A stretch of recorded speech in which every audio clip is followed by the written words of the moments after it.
is Ellen Forsyth. I work in Public Library Services at the State Library of New South Wales. I'd like to introduce Dr. John Beilin, the State Librarian, to welcome you to the State Library of New South Wales.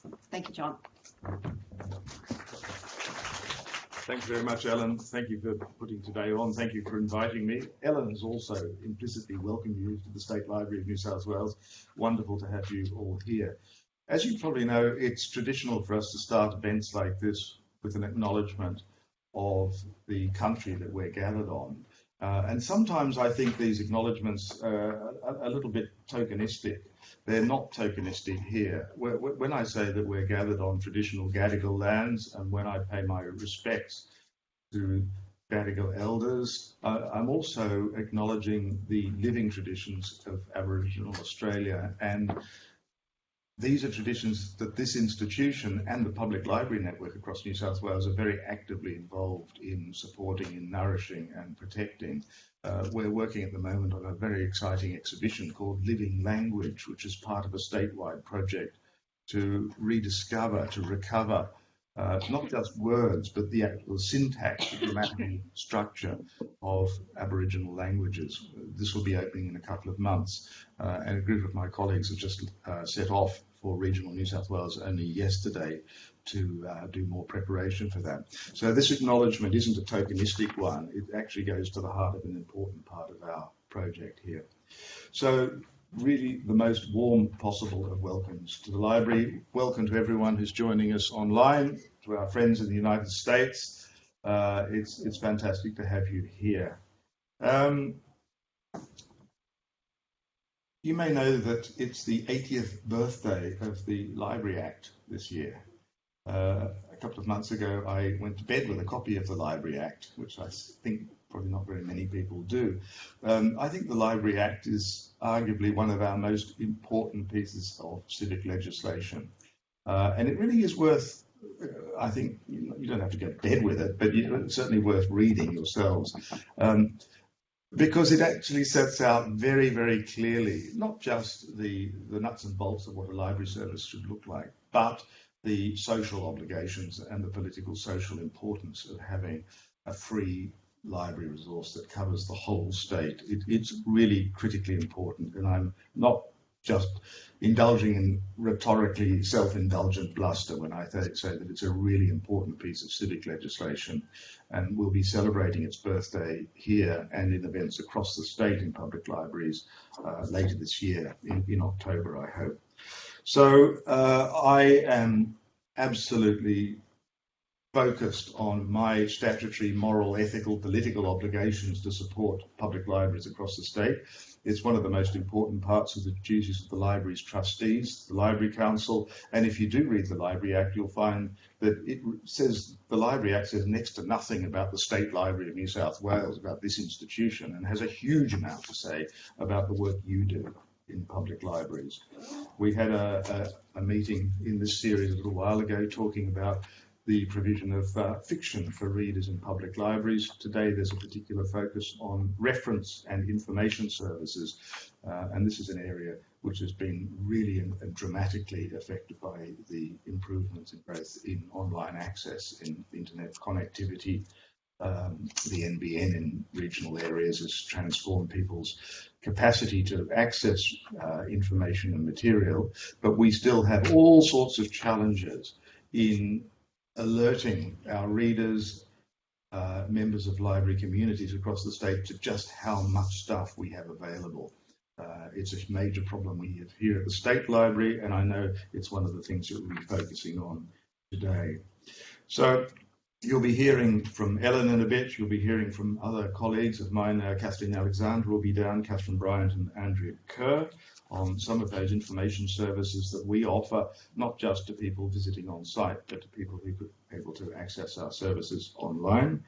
And then there'll be all sorts of other related discussions. But we're going to start today by hearing from our friends who are joining us online live from the United States. We're going to hear now from Kate Adler and Ian Beilin, who are the editors of Reference, Librarianship and Justice, History, Practice and Praxis, and they're going to be the first presenters today. You'll be aware of a recent publication of theirs, by by a publisher I hadn't heard of until this morning called Library Juice, but I've got to go and find out more about that now. And they're going to start talking about the social aspects, the social importance of providing free access to information in public libraries, and reflecting on just why it's so important that we make as many people as possible aware of the critically important work that you do. So thank you again for coming. Many of you have come very long distances to be here. I hope you have a really productive day.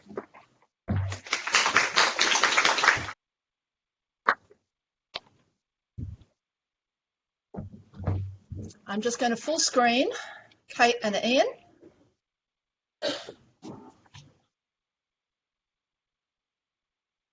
And are you two right to go now?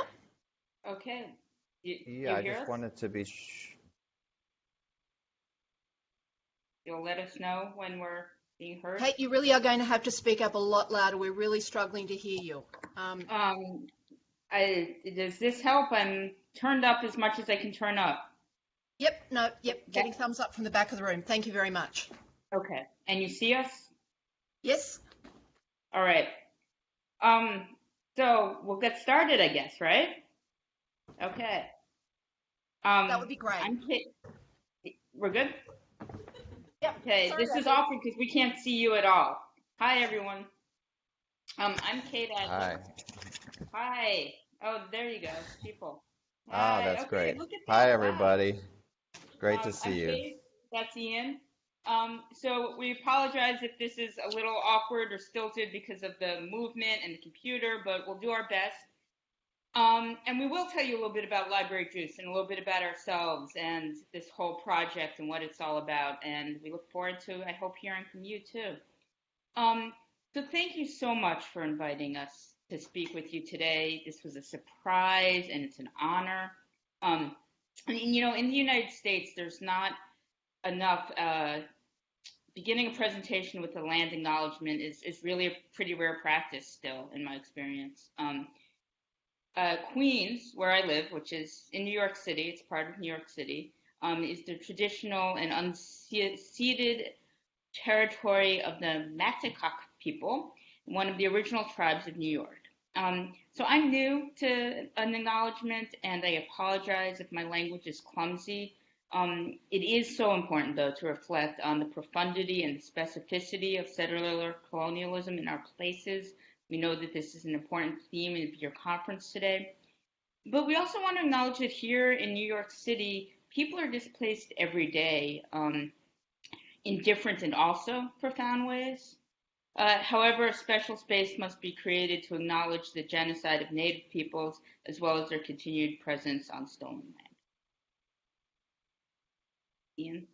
Hi. Hi again, everyone. My name is Ian Beilin, and I'm a humanities librarian at Columbia University, which is in Upper Manhattan. And I'll also start with a land acknowledgement. That is, the university here is situated on unceded Lenape land, which is a fact that was only recently officially or publicly acknowledged by my institution, which put a plaque just outside the library about a couple of years ago. So it gives you an idea, even though the colonial history of this area began significantly earlier than in Australia. These acknowledgements are in some ways only happening now later than they are in Australia, which is an interesting thing. In the spirit of dialogue, which we will contend here today is the heart and lifeblood of reference librarianship, we want to conduct this as somewhat of a conversation. We don't have a long, inspiring speech planned for today, but we do want to talk a little bit about the Reference and Justice project that led to the book that we're going to talk about, how it came about, how it fits into the larger discourse of critical librarianship and critical practice, when we'll talk and define those terms a little bit, and also talk about our own practice as reference librarians and our own scholarly interests a little bit beyond the book itself, and how these things relate to each other. but we really want to also have a conversation afterwards. And we've sort of put together some questions to ask you, and that you can, hopefully it will ask us. So hopefully that sounds good, and we can take it away. Our speech did become longer and more inspiring since we started that, since we wrote that part. But so we're going to start actually talking a little bit about Library Juice, the press. There was a question already about it. It's shockingly not internationally known, perhaps. Library Juice is it's not one of the main hubs for published discourse around critical librarianship. It's the one publishing place that I know of, at least, that's exclusively devoted to critical librarianship and related fields, related discourses. It's worth taking a little bit of time to talk about Library Juice, and the story of the press itself can help us to situate, locate, articulate a philosophy of critical practice. Its genealogy maps to the genealogy of our book, our avocations, and the kind of critical practice community that many of us are striving to foster. One that we hope we will be able to share with you together in practice this morning. Library Juice was founded by Rory Litwin in the 1990s, in the late 90s, when he was in library school. It first was a listserv. At the time, Rory was really feeling inspired by the potential of libraries and their ethical foundations. We've heard that evoked already this morning. That's so important. He read a lot and found a lot of linkages between the library field and outside ideas, philosophy, politics. And he delved into the history of the progressive strands of library and social movements, specifically in the American context, though that's a tradition that runs through many contexts. There was the Social Responsibilities Roundtable, for example, founded in the 1960s, I believe by Sanford Berman, who may be familiar to some of you. He's like the godfather of radical cataloging, right? So that's thinking critically about the power structures that are woven into our library catalogs and in controlled vocabulary, and trying to change the way in which we talk and think and understand about subject access and controlled vocabulary and such like that, and trying to democratize that in a way that is more in line with the core social justice values of librarianship and radical politics. So I'm going to share with you a bit from a Library Juice manifesto that Rory wrote, and it's actually available with other collected early writings from the Library Juice listserv, which are his, but others as well, called Library Juice Concentrate, and that's worth reading, I think. And if you want to look at some other really kind of early history before Library Juice, Radical Librarianship Redux, Radical Cataloging, Unabashed Librarian, are some things that foreground what Library Juice is doing now. So I'm going to read a little bit from this manifesto, and I think it'll sort of set the tenor for everything that we're talking about today. Libraries are special because they are at once communitarian, libertarian, and models for sustainability. They are communitarian in an economic sense because they are built on solidarity. A community pools its resources in order to share them. Libraries are libertarian in the social, intellectual, civil libertarian sense because of the ethic of intellectual freedom, which says that all ideas should be included and nothing censored.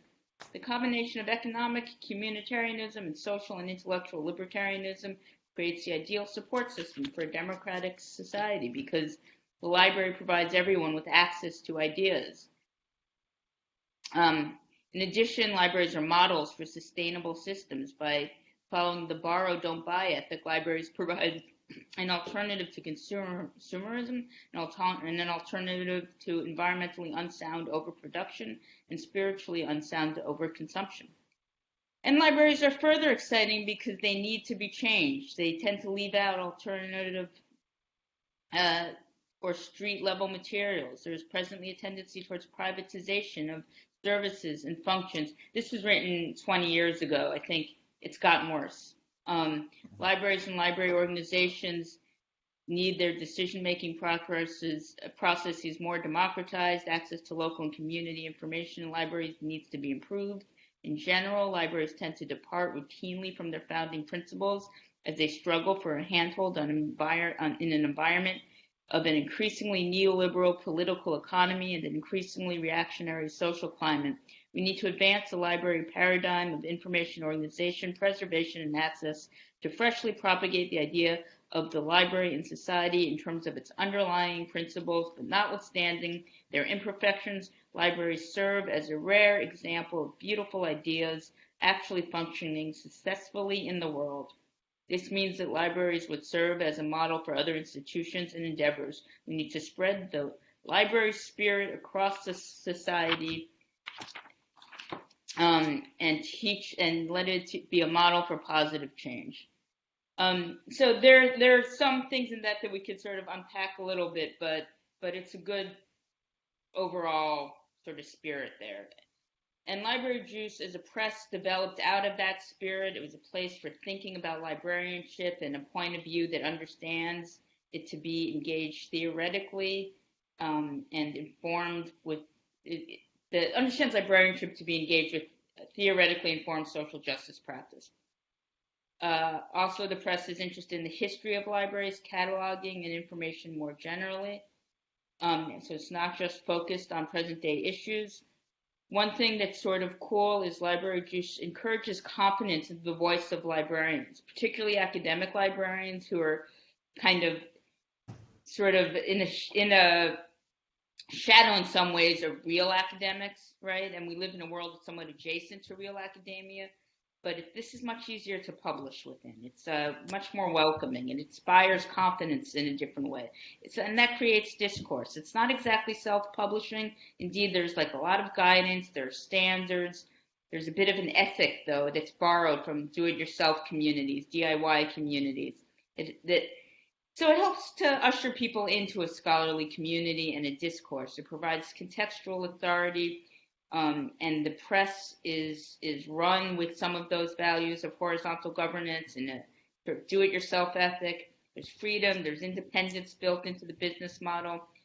I don't know how many folks in the audience are library directors or are charged with supervision as part of their job, but something I think about a lot. I'm the director of a small library, and so in terms of library management, I try and think about the ethics of librarianship and how that translates to the way that we actually manage libraries in the real world, and that's something that Library Juice's business model can help us to think about.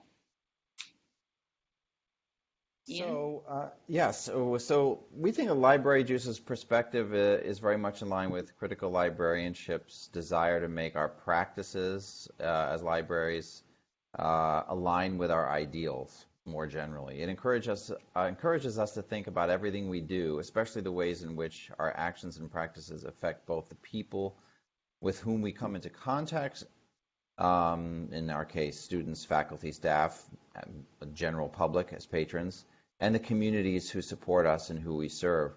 And I think Kate and I agree that critical librarianship, this the kind of thing that we're describing in various ways, is more informed by a punk-era ethics rather than an academic one, even though much of critical librarianship has found a home within academia. Among academic librarianship, you'll find that a lot of the, not exclusively certainly, but a lot of the authors in Library Juice Press are from an academic background or working in academic libraries.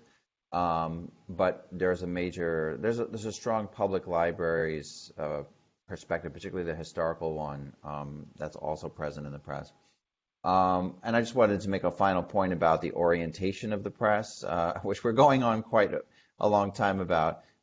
It's not really exclusive in terms of viewpoints, politically or ideologically. The press has shown wide openness and inclusivity to a broad range of approaches within what we call a critical library community. So the next thing we want to do is talk a little bit about our own contexts, about who we are, what our backgrounds are. So I'll start just by talking about where I first encountered social justice issues in librarianship. It was really in library school already, but specifically with respect to reference work. And this had to do with the fact that some of my instructors were former reference librarians who had worked for many years in public and academic libraries. And they clued me into sort of the broader relevance of work in libraries, specifically reference work. And then my first job as a librarian was doing reference work at New York University. That was my first part-time work.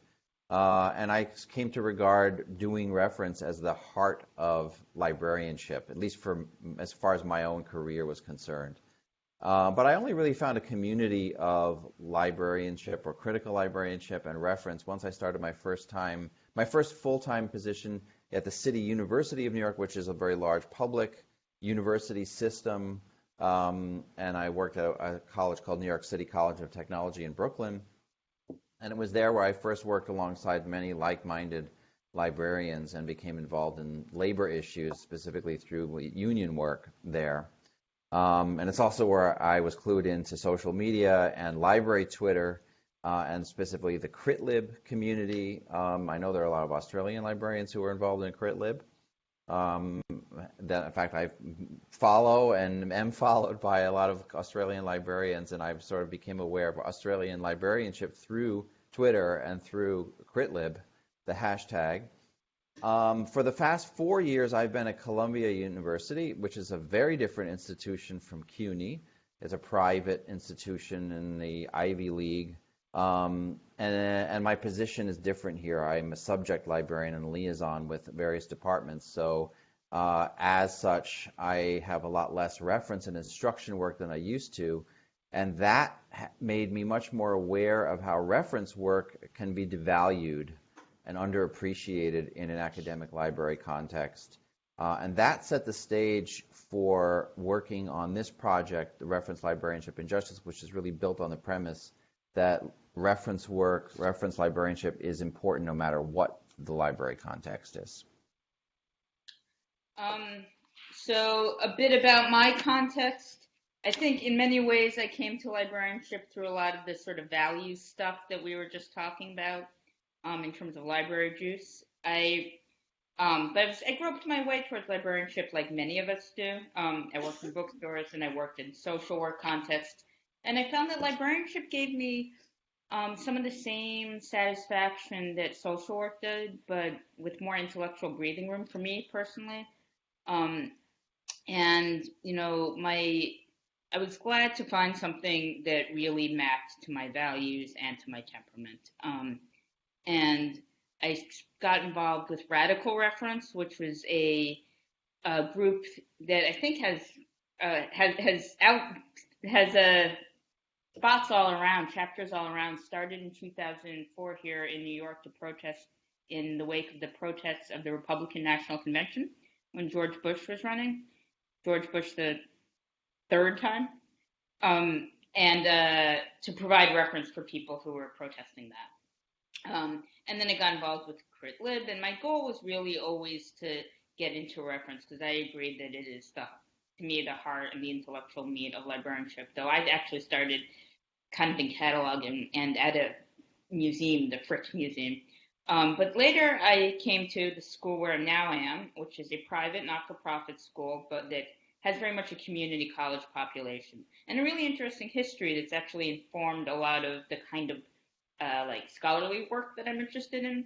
That is to say that it was founded during the War on Poverty. It was a community action program. It started as a employment agency for low-income women to help get them involved with some of the new programs, new employment opportunities that were funded by federal programs.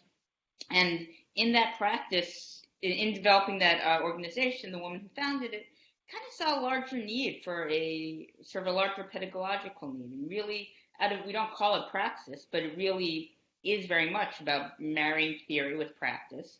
And we still have a very idiosyncratic curriculum that stems from that. It's called purpose-centered education. There's a really idiosyncratic, as I say, curriculum focused on the human services and such, where still our students are mainly low income, mostly adults. The average age is 35. We're mostly women, mostly people of color, and so on. So this context is important to me in several ways. It informs how I think about reference practice and critical pedagogy, and I described that a little bit in the intro to the reference chapter of our book. And it's informed my own research on the war on poverty. And like the land acknowledgement, I also think it's kind of important, something of like a neoliberal, in our case, academic industrial complex acknowledgement. What I mean by that is to acknowledge the systems that we're implicated in specifically, the harm done in the context of a small, private, not-for-profit school providing vocational, but not exactly vocational education to students who arguably are making tough financial decisions to be there, let's say, is important to understand. I actually have a lot of faith in our school and what we do, and even more so the importance of the kind of thing we're trying to do. It's just that the neo-liberal academic industrial complex is felt in a particular way here by our students, by this kind of institution. And just as it hits and manifests in a school like Columbia in a different way. But I think it's important to be aware of those things.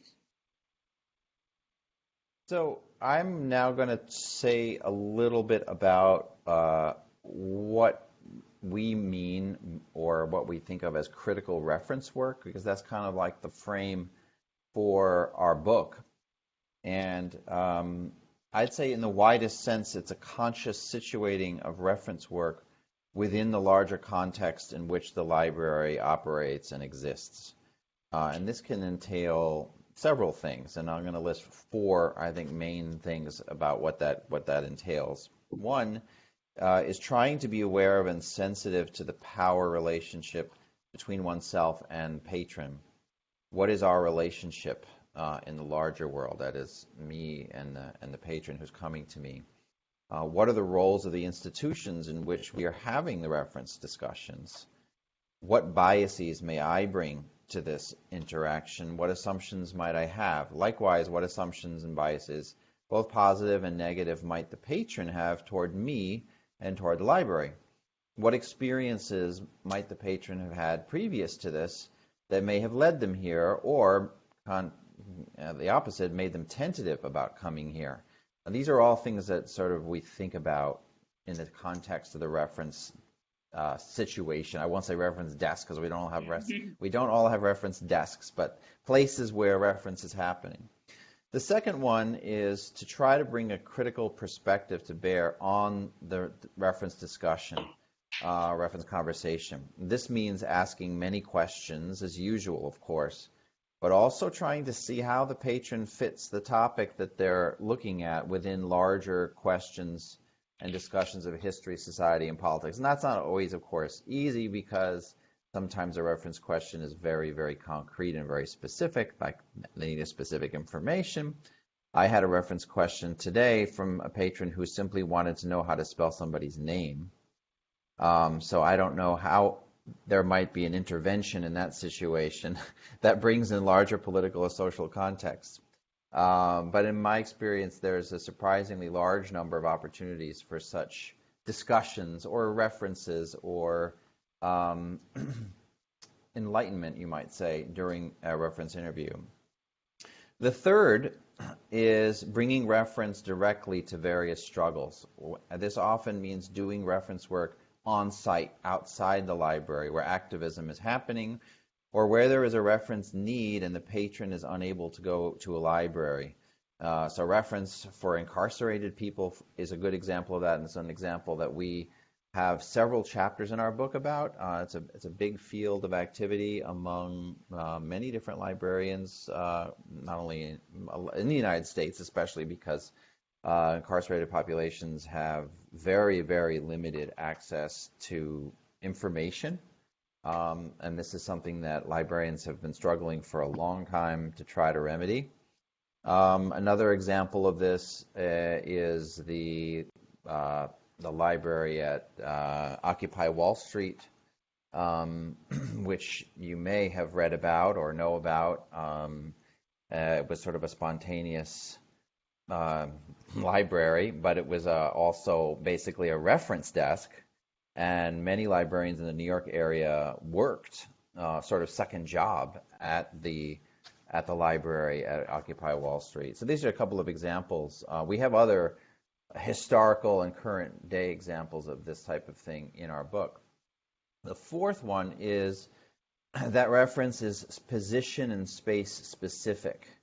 So for example, in my current institution, reference presents various challenges due to the size of the institution, but also its diversity, many, many different types of patrons and needs. And in some ways, it's similar to a public library situation, but not exactly. Obviously, we have a majority of students in a certain age range, and they are the bulk of our patrons.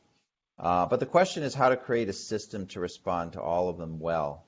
Our co-editor on the book, there's a third editor who wasn't able to make it this morning, Eamon Toole, who also happens to be a colleague of mine here at Columbia, is heading up a committee to rethink reference services, in fact, at Columbia. And one of the main challenges is trying to figure out how to serve each of the different segments of our population well and equally well. And this is something that's very much a place-specific challenge that we have. So I think those are the four main points that I wanted to sort of highlight as kind of coming out of this idea of critical reference. I'm thinking, kind of dovetailing with this idea of space, I want to think a little bit about reference in terms of the kind of emotional climate of the space and how we use the term reference interview in library school in the States, which sort of really rubs me the wrong way. It sounds sort of jarring. I think of reference as a dialogue in every way, and that's part of what makes it so unique. And I think it's important to be sensitive to the affect and the emotional justice of the spaces that we're creating. And so given that, I'm going to actually take I think that's sort of the main takeaway from the introduction to the reference practice chapter, which I wrote. We each did an introduction to one of the chapters, or one of the sections, because I really care about this idea of emotional justice and intellectual justice, and really partnering with our patrons in dialogue. So I'm going to quote a bit from that intro now. I'm going to assume that a lot of you haven't read it. I'd be surprised. So the vision of reference librarianship and justice grew out of the conviction that we are guided by a commitment not only to social justice, but also to emotional justice and intellectual justice. And if we engage in authentic dialogue with our patrons and our communities, then perhaps reference librarians can do something genuinely unique and meaningful and interesting. The notion that a mindful, critical reference practice might partner in nudging us slowly towards a more just society is somewhat high-minded, yet if we heed the lessons that abound all around us, these nuts and bolts lessons of social justice movements and on-the-ground lessons from one another, there is so very much we can draw from, and there's so much reason for optimism. There are multiple critical frameworks to look toward, frameworks that can help us to articulate, interrogate, and ultimately intervene upon myriad and interlocking regimes of power that commit daily violence. Critical theories of race and anti-colonialism, of disability, women of color feminism, critical pedagogy, and queer theory can help us to sharpen and deepen our mindful and critical practice. It's my view that woven into the fabric of librarianship is a deep and ethical core, one that is essential and powerful. Critical librarianship has worked to interrogate the realities of those sort of utopian longings, right, about librarianship that we smack up against sometimes. White supremacy and inequalities of power and access are threaded into our catalogs and our collections and our practices. Still, libraries can be and continue to be so mainstream yet so socialist. That comes from another library press book called Agitated Information Agitation, which is also great. Critical reference practice that's tethered to and committed to social justice work is its very own specific kind of remarkable intervention. My hope that critical reference practice can render visible, complex, violent, systemic regimes of power and hegemony at work in our systems of information, knowledge production, education, and the systems that all of those things seek to engage with. Reference librarians can, if we are mindful to do so, frontline intervene on the very structures in which we are embedded. This, to me, is the only intellectually honest way to navigate the ethical binds presented by interlocking power structures, framed as we are by neoliberal racial capitalism. We are implicated in these structures and are at risk of reifying them. We may not be able to completely transcend complex, knotty, meshed sort of power structures that we're talking about here. But we can partner with our students in trying to grapple with them. And that's what the dialogue is about. And that's how reference specifically is different than classroom teaching, because we're having a conversation, and that's the entire template for the thing. And that's really cool. That's really remarkable. So I want to reiterate the need to tie together critical reference and social justice and affective care work, right? And when I say that, I'm talking about being attentive to the emotional lives of the people we're to. Lots of the students in my school, for example, are housing insecure. Many have been homeless. And they're doing projects about homelessness. And they're working in homeless shelters, right? And so, there's a lot of stuff going on there. There are a lot of feelings going on there. There's a lot of important things that are, but my job is to work with them to think about the larger ideas at work, right? But you're getting the sort of emotional life through that. I come away from this project more committed than ever to the supposition that we should center that kind of affective care work in critical reference, in privileging affective labor over efficiency, and articulating how library spaces and critical references function. We can dodge some of the linear productivity modes that undergird capitalist exchanges, that, right, calling our patrons customers, looking at assessment metrics all the time. The type of critical reference work, this type of thing can be slow and messy, as we see if you look at the book about the slow work of answering reference letters by mail to incarcerated people, for example. It can be slow and messy, but is buoyed by the search for forever deeper forms of resistance and mindfulness. In our tiny local corners, critical reference librarianship can seek authentic modes of connection and dialogue and strive for social, emotional, and intellectual justice. Reference can be a mode of radical informal learning, as articulated by Robert Hayworth, one that is geared towards freedom, autonomy, critical reflection, and liberation, rather than supporting hierarchical, authoritarian, and economically corrupt institutions and relationships. Ian? Yeah, so that came out of Kate's introduction to her section of the book, and the book is divided into 3 sections, which is reflected in the title, History, Practice, and Praxis. My section was the history section, and we had chapters on different moments in time when librarians provided vital services, essentially reference services, to people in times of crisis. So our chapter on urban information specialists by our colleague in New York, Haruko Yamauchi, talked about librarians working in urban, basically trying to serve populations in poor working class neighborhoods of the Northeast of the United States who were not served or underserved or ill-served by a largely white middle-class library institution, the public library as it existed, or the American Library Association as it existed, and the sort of attempts to try to democratize information provision. Another chapter dealt with librarians during martial law in the Philippines. Another one dealt with librarians in Ukraine during and after World War II. And then there was another chapter about librarians, or the role of libraries in the civil rights movement in Birmingham, Alabama. So all of these chapters together kind of put a focus on the fact that librarians and reference librarianship is very much sort of a vital part of active struggles in the past and the present. So I'm also going to read a little bit from my introduction. I wrote, historically, libraries and reference work have been so closely associated it's difficult to separate them as distinct concepts. While libraries have been identified or at least associated with collections, reference often functions in some kind of relation to those collections, but in the sense of providing help with getting access to and finding information, reference is bigger and broader than libraries, if libraries are thought of in strictly institutional terms.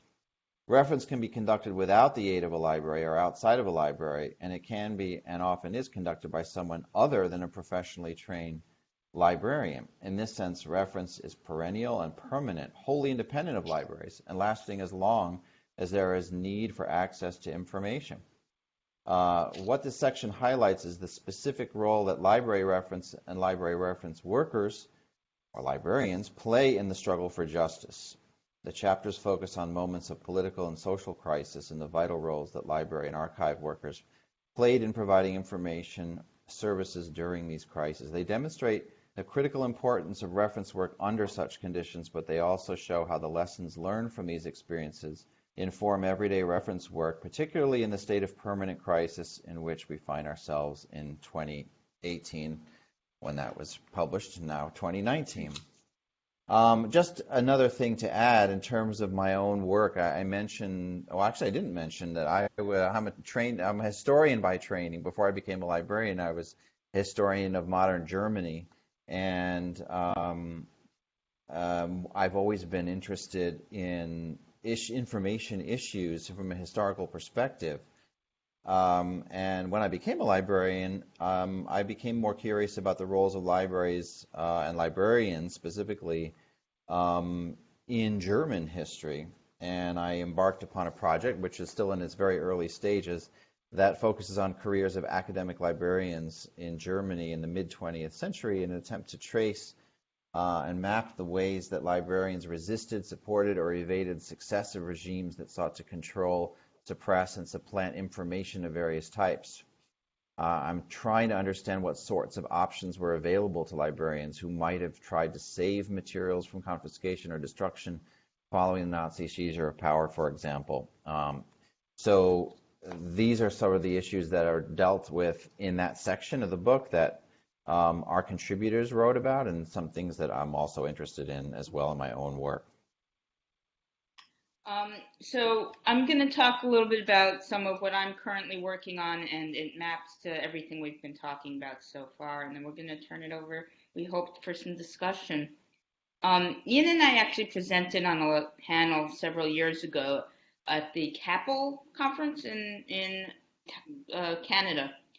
It was about critical geography in libraries. And for that paper, I described a project that I was envisioning doing at my school, which was creating a critical poverty reference center at our campus in the South Bronx.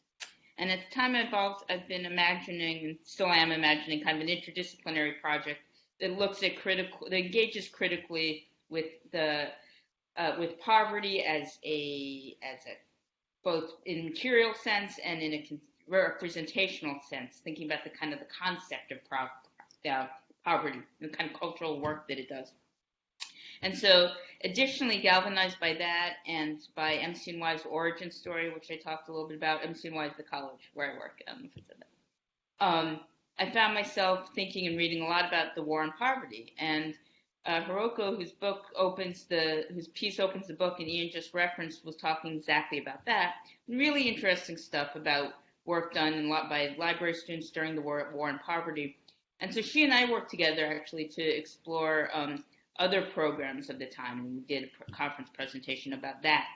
Programs specifically in New York. I looked at programs in South Bronx and in Manhattan. Hiroko looked at what was going on in nearby Newark, New Jersey. We wanted to understand how libraries responded to the questions of poverty and their implications for today, and think about how libraries might better be able to serve in collective resistance in addition to sort of functioning on supporting individual need. Librarians in low-income neighborhoods considered the role of their institutions in ameliorating poverty at that time. And public libraries created programs to reach underprivileged communities with federal grants supporting new kinds of outreach. And that sort of maps to the history of the school that I was mentioning. including storefront libraries, deposit stations, mobile services that sought to bring in more patrons, but did so without fundamentally rethinking the role of the library, taking a more radical viewpoint, though, where people like Major Owens, who is a librarian here in the States, and also like a congressman, I think, from New York, who envision librarians playing an active role in disseminating information for the explicit purpose of fueling collective change, with librarians taking a crucial and critical pedagogical role in connecting information to community members. So my current project expands on this stuff. Right now, specifically, I'm looking at stuff in terms of Spanish-speaking populations during the war on poverty and work with immigrants in settlement houses at the turn of the 20th century, and looks at what kinds of libraries and educational spaces were being created by those communities for themselves, sort of alongside what the public libraries were doing. And so this is actually going to be a book chapter, if I get together to write it, for another library juice book about immigration that's coming out shortly. But I kind of like to continue to delve into this work and look more largely about the war on poverty, because there are really interesting things happening all around the country of the United States at the time, certainly, and thinking alongside, what community, with all of that, thinking about the kind of community activism that was happening within that larger framework. There's a lot to learn here, I think, about a critical and justice-minded reference practice, and what that can look like if we think about how libraries have served marginalized communities. So Ian's a historian by training, but I'm more and more on board with that. I think history is really where it's at. And I also think this is, a good place to maybe end thinking about poverty. And, I think that Ian and I would agree, and I know Eamon does too, that the ethical core of librarianship demands that we foster spaces and practices that are anti-oppressive, anti-racist, anti-colonial. And we might be so bold to say anti-capitalist, or certainly anti-poverty, or anti-neoliberal. Certainly that we seek economic justice and foster empowerment. So for us, ending with a look at the historical lineage of this work makes some sense. But we want to talk to you. So, Ian, what you want to? We have some questions for you. Do you have questions for us? We do have a list of questions. Maybe I can I can put these questions out rather than one at a time. Just sort of throw them all out there and see if any of them jump out at you. First was, how do you define reference? Do you think of reference in terms of critical library or critical pedagogy work? Second, what would you want to keep with your reference services before you got rid of them altogether, if you had to do that? In other words, what is the essence of reference that you would want to keep? What would remain regardless of changes that might be implemented in your library? 3, what historically do you want to have as touchstones in your reference practice? We're curious about what's available in Australian library history that you could reach back to or relate to in the present. 4, if you could change something about the way you do reference, what would it be?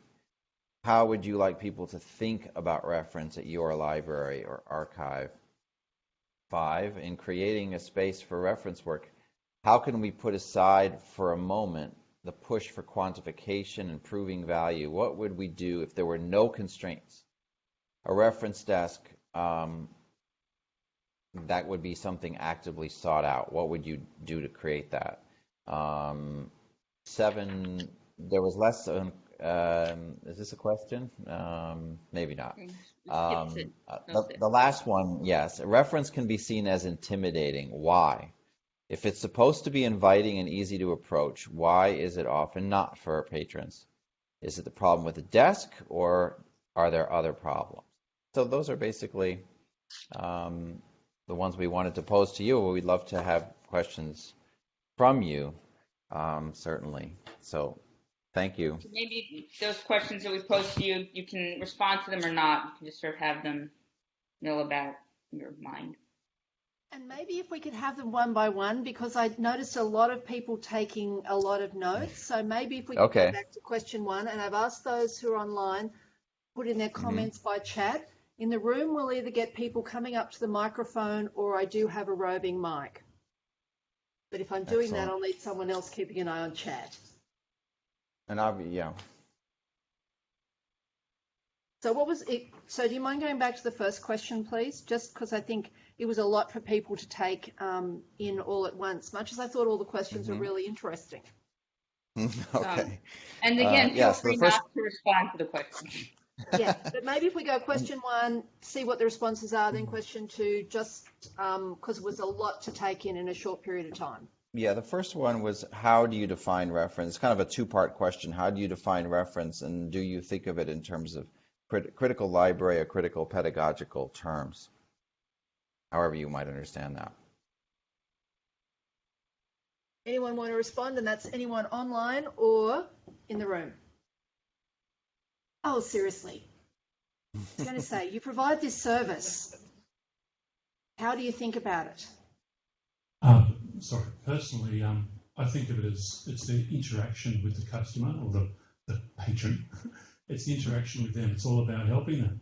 It's not about the information that I've got a key to. It's more about finding out what they need and making myself available to them. And I think that's where we fall down.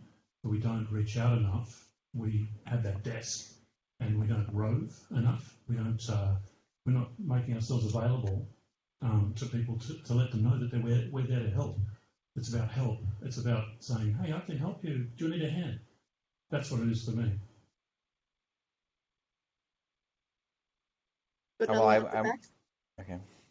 Sorry, but yeah, Ian, while Michelle's walking around, sorry, I should be doing the running one.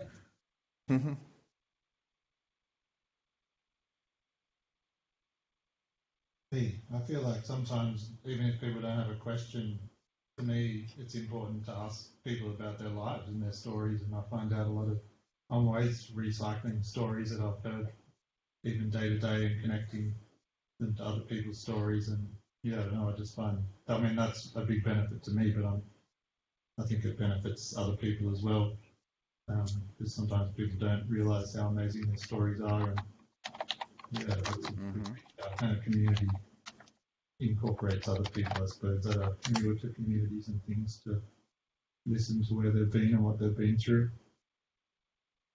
Yeah, I think that's a hugely important part of any reference conversation. It's things that have nothing to do with the actual question.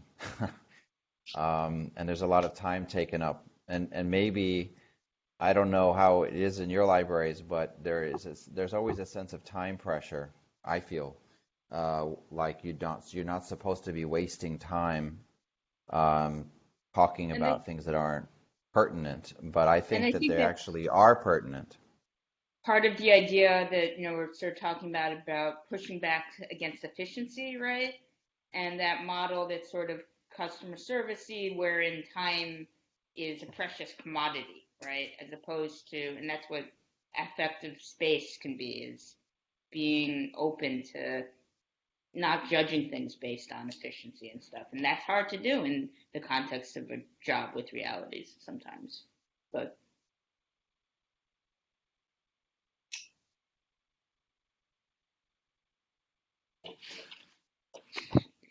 should we move on to the next question, or do you guys have questions? There's one more comment there, but maybe if you move on to the next question so people can be thinking about that as well, please.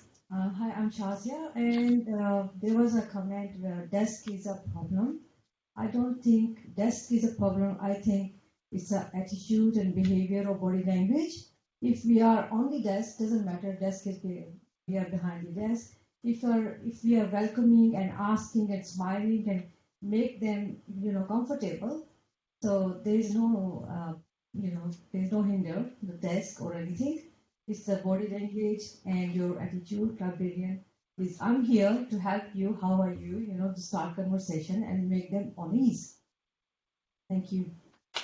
I think Thank that you. sort of ties, yes, I clap for that too. And I think it ties a little bit to the next question, and maybe we can sort of smash it together with that fifth question about the essence of reference that we want to keep. What's the most sort of true to the essence? I think you just kind of said it. And so maybe we can imagine if we were to not be bound by realities, but really kind of imagine how we would like to reformat reference, or what would we do if we could do anything? We didn't have to worry about what kind of reference practice would we want to create, I guess. What's ideal? Is that sort of gist the question? Well, I just wanted to say sorry, go on. In response to the last comment that I agree very much with that, that it doesn't matter about the desk, but I've encountered, and I still encounter a lot, the idea that the desk itself is a problem, that it somehow hinders people from approaching for one reason or another. But I've suspected also that there's like library administrators don't like the desk because it's like the librarian's domain, and we have this sort of control over it. And I think the thing that got, like in where I'm working now, we got rid of our reference desk, which was in a very prominent place in our main reading room, because the librarians weren't busy all the time. They were sitting there for too long, not having patrons. And so the judgment was made, well, I guess we don't need it. There must be something wrong with that big wooden desk. And so it's gone now. And I kind of wish that it was there, because we don't really have that place that students or people in the library know where to go when they need help. And so it's become more difficult for us to give them what they need, or for them to find it, in some cases at least. This is kind of two-part. I've only just started in librarianship. I'm still actually studying. But I find that a lot of younger people tend to ask more questions if you're roving through the shelves rather than sitting behind a desk. They get really daunted having to come up to the desk and ask. So I think a really important part of reference is being out there and people just being able to tap you on the shoulder and say, hey, I'm looking for, can you help me with? An ideal reference, I think, is not just giving the person what they need, but teaching them how to find it themselves. Because that's the question I get asked a lot is, thank you for helping me.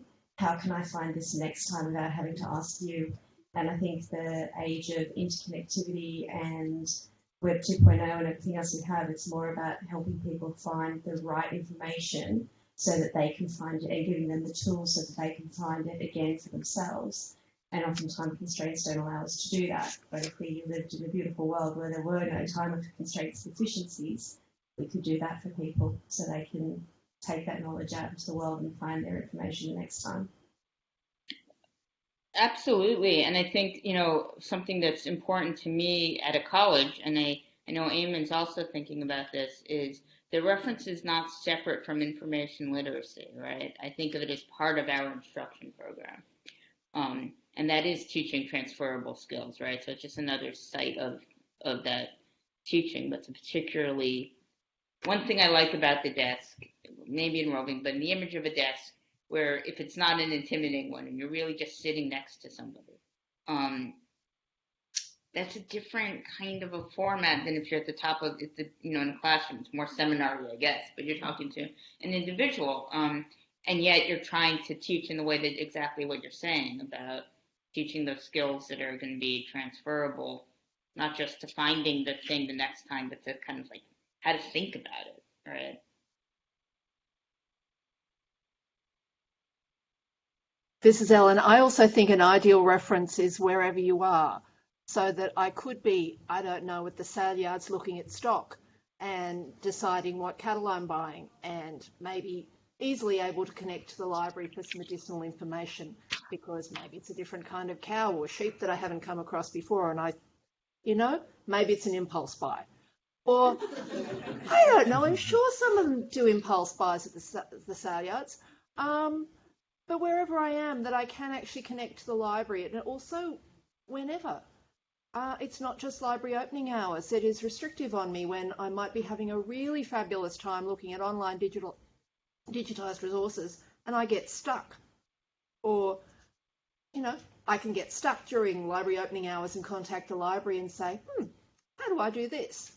But if I get stuck at 10 o'clock at night or, 4 a.m., I can't contact the library. So I'd like to see a bit more flexibility about time, as well as location, and being able to tap into the expertise of library staff. Mm-hmm. Yeah, I agree. I think that, the online environment has the obvious sort of availability of tremendous amounts of information has created the expectation, at least with students. Somebody mentioned, working with younger people or younger students.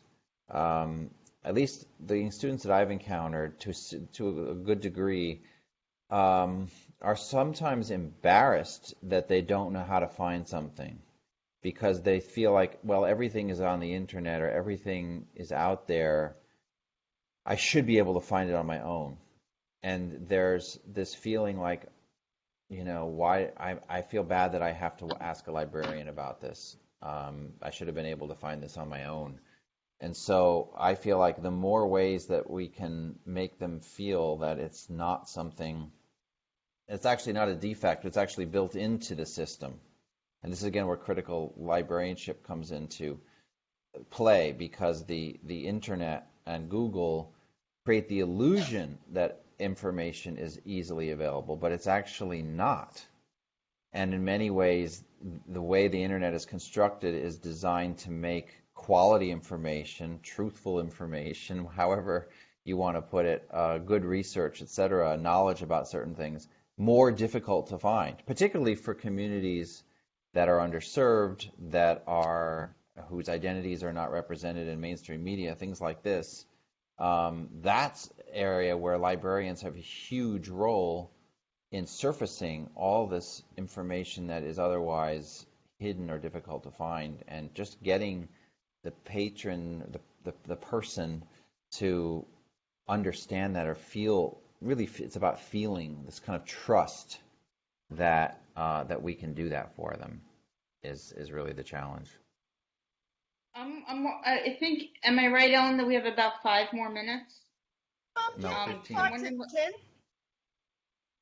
10. I'm wondering whether there are any questions from you guys that are not necessarily ones that we posed, but they're just questions or comments. Or if not, we can go to some of There is one question, but also if you could maybe raise a couple of the other questions that you were wanting people to think about as well, while we're waiting for that question.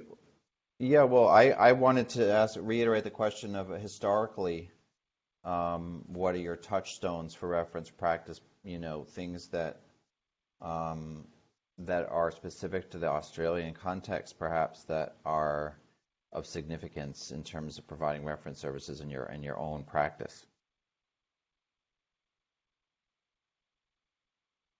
Well, just as a precursor to the question I'm planning to ask, I feel that there's an essence in reference work, in remaining open in the question. There can be a tendency to move towards an area of familiarity or comfort, something that we've answered before, to quickly neutralize the inquiry, put it in a category, and so at that point the reference inquiry kind of dies. So I'm just wondering, in terms of my question, what strategies or habits of mind might be useful to remain open with all the problems, time constraints, queue of customers, that kind of thing.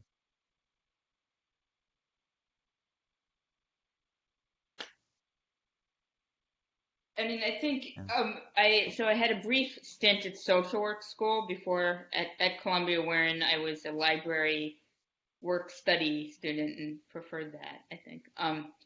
And one thing they talked a lot about in social work school that we also hear about in library school, but more deeply there in social work school, it's an open question, right? Trying to draw people out. And I think as somebody else raised, like drawing people out about things that maybe aren't exactly related about who they are and about their history. And, critical librarianship, I don't know if we sort of really cited its origin in critical pedagogy, which is Pablo Freire's ideas about, that education is not one person kind of putting information in the empty vessel of the student, right? But it's actually a dialogue, it's a discourse. And that's where it gets kind of like you hear in Marxism or whatnot about discourse, about dialectic, about a back and forth. So I think maybe surfacing some of that stuff, kind of trying to lean into some of the like back and forth, the asking questions. One thing I always say to students that I enjoy about my job is they almost always know more about their question than I do, right? Their topic, because they're working in these fields, they're studying these fields, they're passionate about these fields. I'm just there to kind of partner with them, and I know something about what kinds of questions to ask yourself, where you might go to find the answers to different pieces of these questions, how you might break apart a question. And I get really excited about it, and I hope that excitement is somewhat contagious, so that it's an intellectual journey together and whatnot. But I guess that all goes to say, helping, put the patron in a sort of place of empowerment, right? Because they have, so you're drawing them out in a way that appeals to their interest in the subject, I don't know if that made any sense. Yeah, I mean, I would just add that my simple response to that question would just be asking questions. I think even in a situation where I think I know what the student wants, like it isn't there, they are studying something. Like if a student comes to me with a history question that's I think is right up my alley, I have to stop myself and not assume that I really know what they're talking about, but simply ask a lot of questions. And sometimes I might even try the patience of the patron because I'm asking so many questions and they want an answer. But I always feel that there's some way that whatever I've assumed about their information needs is not exactly what I was thinking. And that once they're able to articulate it in more detail, it's extremely helpful for both of us in terms of finding something that's much more worthwhile for them.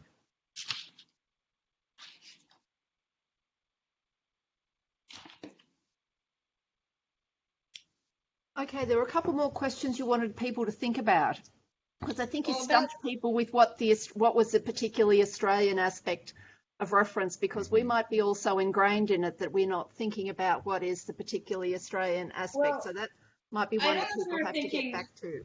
Necessarily about what is particularly Australian in the way of practicing reference, but our book deals primarily with American history, and so I think what we were thinking about is just in terms of the history of Australian librarianship, if there are any, let's say, cases of librarians acting in under distress or helping marginalized communities in the within Australian history, or helping serve activist communities.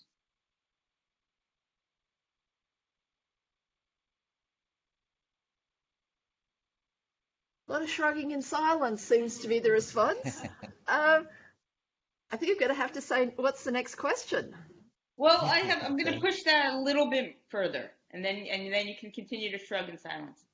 I mean, I've heard a lot when I was in library school and I was taking class in archives. I was told that in Australia and New Zealand is where all the good stuff is going on, and that there was a lot, maybe specifically within archives and records and such, in terms of truth and reconciliation, in terms of Aboriginal and Indigenous communities.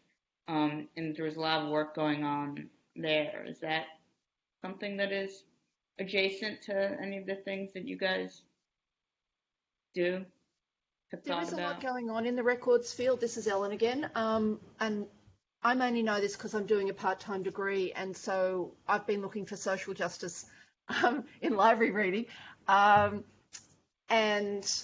there's a lot more in archives because we have had the stolen generation.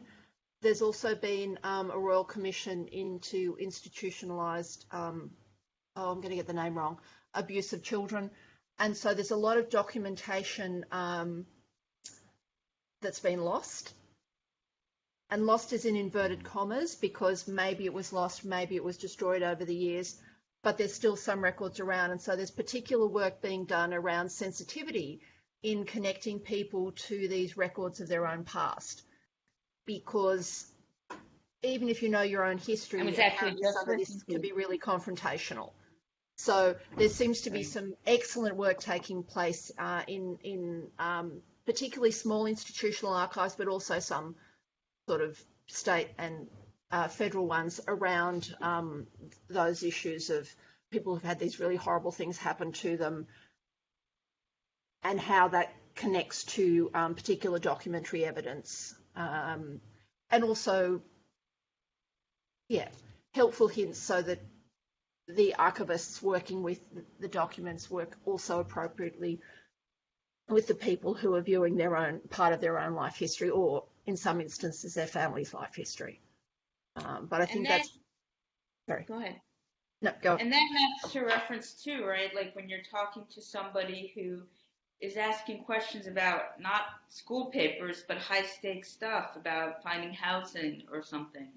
Or in the case of the prison librarianship, people who are making themselves vulnerable in asking the question and seeking out the information. How do we create supportive environments for that? And that's not a question for anybody, but it's part of what we're thinking about or is being thought about in this project, I think. And also, and I'm desperately scanning to see if any of my Find Legal Answers colleagues are in the room, we do have some plain language law publications which are put in jails in New South Wales, and that's a direct action from the State Library to help people in jail better understand their contexts and maybe seek ways of getting out sooner. But there are some plain language law publications that, as well as having them in public libraries, they are in jails.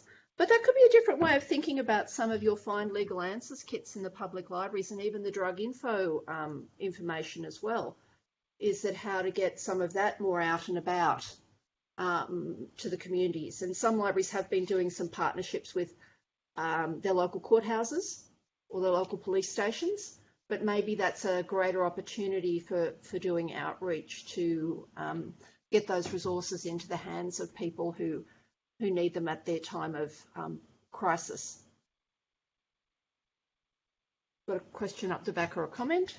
Just swiveling around. I'm trying to swivel it around so you can hopefully see at a distance whoever's speaking. Mm-hmm. Thank you. Try to make this not too much of a ramble, but I know there's a suburb in Sydney that I visited one time, and there was quite a lot of like fascist street art and stickers on the street, and they were talking about referring to their local studies librarian. From that, I talked to some people I know connected with anarchists in Sydney, and they sort of knew a lot about it. And then I was just trying to feel like even where I live, it's a pretty liberal area, but there's a lot of stuff, street art and postings and post-ups about, resisting different, like a more really ultra-left stuff. And then you see people write comments on it or try to tear it down. And where I am, there is some stuff about Aboriginal gatherings, and I sort of see tears on it because it's been pasted up, and sometimes maybe it's reading too much into it, but I think is that like a attempt to censor it or not? And so sometimes I don't know how that it does fit into what we do and stuff, but reading stuff like street art and stickers and things is really connected to current political trends and things, and I suppose maybe that's something we don't always pay attention to, but it's also reading, the thoughts and feelings of what people are going through. And yeah, I'm just sort of interested in it. So sometimes when I mention it, even people that live in these suburbs will be like, oh, I didn't see that, because you don't always focus on it, but it can be pretty Like if there is a really strong rising of the left or right in your area, and you're not, it's right there, but you don't see it necessarily. But then that could be an area of documentation for libraries and something.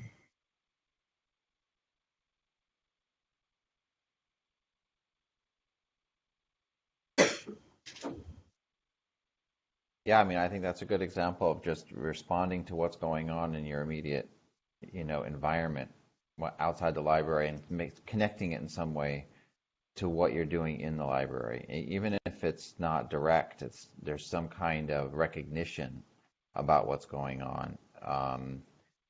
We had an incident on campus just a few weeks ago here in which some public safety officers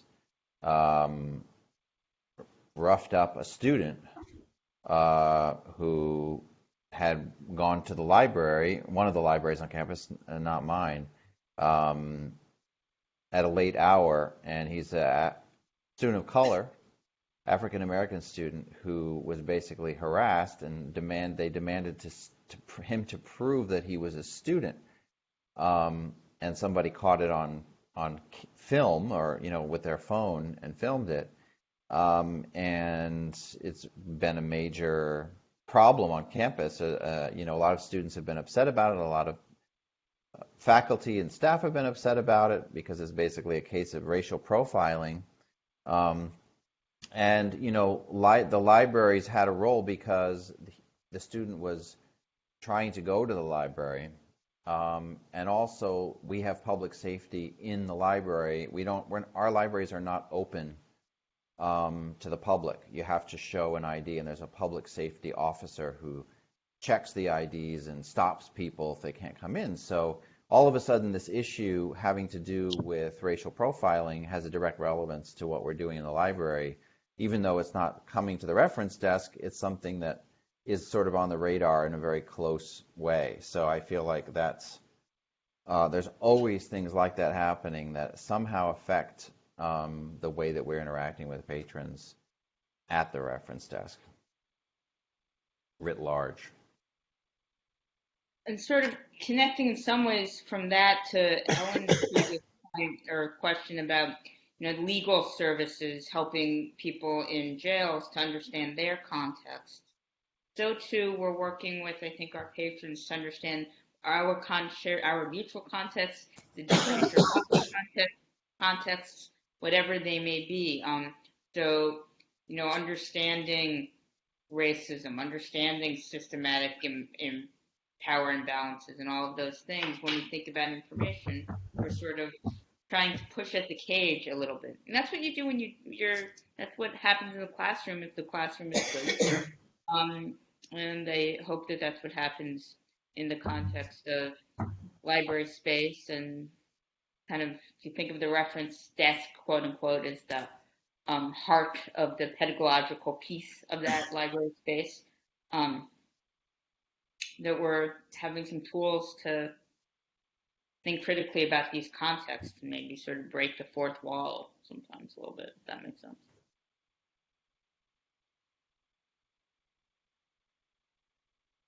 Any other questions or comments?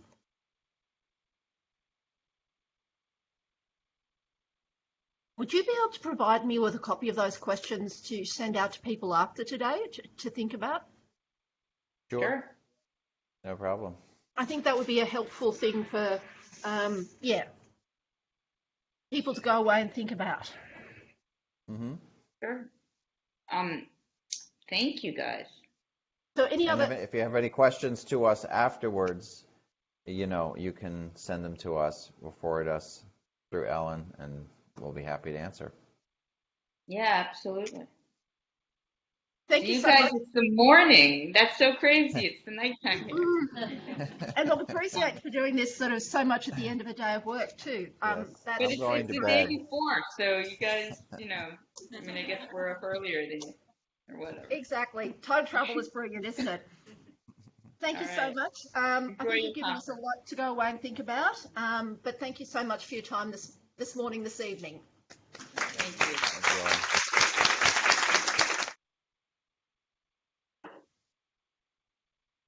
And have a lovely evening. Thank you. You too. Good night. We'll try and get out of here if we know Bye. how to.